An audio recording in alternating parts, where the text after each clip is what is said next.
रामकृष्ण हरी मंडळी, मी आपला DN साबळे, स्वागत प्रॉपर्टी ठाणे। आज मी परत सुंदर आणि चांगल्या कमी बजेटचा फ्लॅट जो आणि मोठा जरा साईज वाईज जर बघितलं तर असा मोठा असणारा फ्लॅट ब्रह्मांड लोकेशनमध्ये प्रकृतिक पार्क नावाचं कॉम्प्लेक्स आहे। त्याच प्रकृतिक पार्कमध्ये खरं तर 14 माळ्याचा टावर पण आहे आणि काही बिल्डिंग्स आहेत त्या 7 माळ्याच्या आहेत। तर ग्राउंड प्लस 7 माळ्याच्या बिल्डिंगमध्ये साधारणतः 17 ते 18 वर्ष जुनं असणारं हे कॉम्प्लेक्स असेल। आणि कार्पेट वाईज जर विचार केला तर ही जी मोठी बाल्कनी बघतोय आपण, ह्या मोठ्या बाल्कनी सहित आणि आतला जो एरिया आहे सगळं मिळून साधारणतः 700 कार्पेटचा 2 BHKचा फ्लॅट असणार आहे। फ्लॅट खूप चांगला आणि फुल फर्निश केलेला फ्लॅट आहे। ह्या फ्लॅटमध्ये आपल्याला पेंटिंग आणि 2 बेडची गरज आहे, अदरवाईज कोणत्याच सामानाची तशी बघितली तर मग गरज नाही अशाच पद्धतीचा। आता हे जे ओनर आहेत यांचं ट्रान्सफर जे आहे ते सध्या अहमदाबाद साईडला राहायला गेल्या कारणानं हा फ्लॅट त्यांनी खाली करून हा विकायचा त्यांनी निर्णय घेतलेला आहे। आणि ज्या व्यक्तींना असं वाटते की बाबा आपल्याला कमी बजेटचं घर हवं आहे आणि बेसिक ॲम्युनिटीची गरज आहे, अशाच लोकांसाठी हा फ्लॅट असू शकतो। गार्डन, मुलांना खेळायला जागा, हिरानंदानी इस्टेटच्या लोकांपासून जवळ, रॅनबो इंटरनॅशनल शाळा, त्याच्यानंतर ऑर्चिड इंटरनॅशनल शाळा, युनिव्हर्सल शाळा आणि इकडे मग श्रीमा शाळा, हिरानंदानी शाळा, न्यू अर्जुन शाळा, पोद्दार शाळा, ह्या सगळ्या शाळांचं जर लोकेशन बघितलं तर ह्या फ्लॅटपासून खूप जवळ आहे। राहिला प्रश्न भाजी, ह्या त्या सगळ्या गोष्टी त्या पण आजूबाजूला इथं उपलब्ध आहेत। सोसायटी झालेली पण जवळजवळ नाही म्हटलं तरी सोसायटी होऊन खूप दिवस झालेत, खूप इन द सेन्स जुनी सोसायटी तर ते भरपूर दिवस झालेत। मेंटेनन्सचा विषय जर आला तर मेंटेनन्स हा इथे आपल्याला साधारणतः 3,500 रुपये मेंटेनन्स असेल। अधिक जर पार्किंगचा प्रश्न म्हटलं तर अशी मोकळी पार्किंग आहे पण सगळ्यांना उपलब्ध आहे अशा पद्धतीने पार्किंगही इथं उपलब्ध आहे।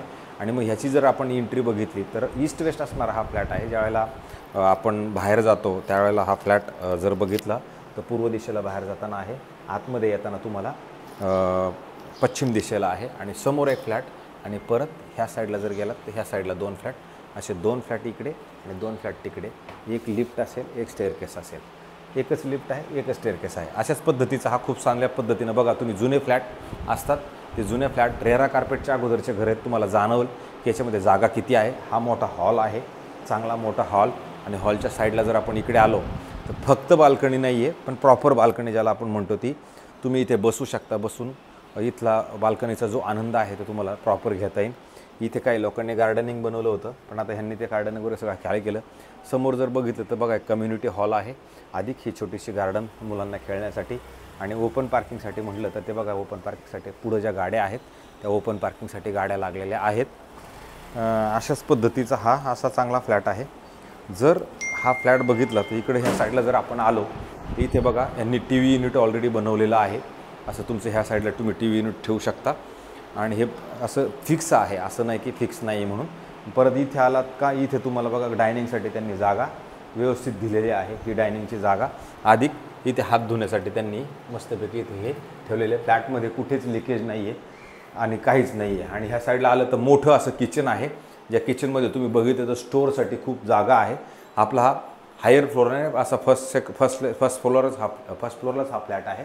आणि इकडे बघा हे सगळं बनवलेलं आहे, गॅसची पाईपलाईन ऑलरेडी तुम्हाला आलेली आहे आणि इकडनं तुम्हाला हवा प्रॉपरली ह्या घरामध्ये येते। तसं बघितलं तर फर्स्ट फ्लोअरला आहे त्याच्यामुळे हवा असं मोकळं वाटतं, असं काय तुम्हाला दबल्यासारखं 100% इथं वाटणार नाही। मग इकडे ह्या साईडला आलो तर इथं मोठं चांगलं असं जर आपण आलो तर ह्या साईडला बघा तुम्ही इथे हे तुमचं कॉमन टॉयलेट, बाथरूम आणि वरती जर बघितलं तर पाण्याची टाकी पण इकडे ठेवलेली आहे।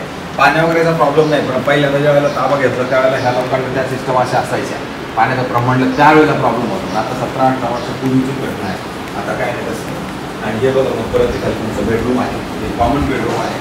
त्या कॉमन बेडरूम इकडे ह्या साईडला पण स्टोरेज आहे, ह्या साईडला पण स्टोरेज। यांच्याकडे स्टोरेजचा खूप जास्त असल्या कारणाने त्यांनी त्या स्टोरेजप्रमाणे इकडे पण बनवलं, इकडे पण बनवलं। तुम्हाला ठेवायचं तर ठेवा, काढायचं ठेवा, तुमच्या पद्धतीने आहे। एक तुम्हाला गरजेचं आहे ते ठेवू शकता।